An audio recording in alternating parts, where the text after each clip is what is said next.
একটি ছোট গ্রামে হিন্দু ও মুসলিম সম্প্রদায়ের মানুষরা পরস্পরের পাশে বসবাস করত। গ্রামটির নাম ছিল বারুইপুর। সেখানে ছিল না কোনো জাতি বা ধর্মের বিভেদ।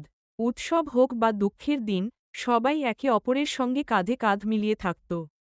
গ্রামের দুই বন্ধু ছিলেন রমেশ ও করিম। তারা ছোটবেলা থেকে একসাথে বড় হয়েছে, একসাথে স্কুলে পড়েছে, খেলাধুলা করেছে এবং পরিবারের মতো পরস্পরের সঙ্গে মিশে গেছে।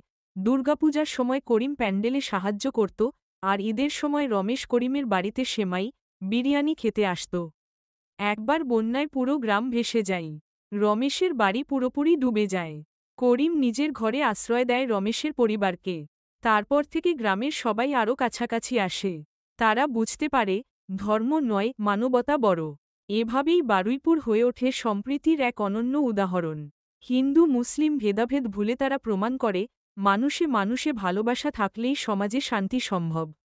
এই গল্প আমাদের শেখায়, ধর্মের দেওয়াল নয়, ভালোবাসার সেতু গড়ে তুললেই সত্যিকারের উন্নয়ন সম্ভব। হিন্দু হোক বা মুসলিম, আমরা সবাই একই মায়ের সন্তান। তাই আমাদের সবারই শপথ নেওয়া উচিত, হিন্দু মুসলিম ভাই ভাই, সমাজে হানাহানি নয়, শান্তির বার্তা ছড়িয়ে দিই।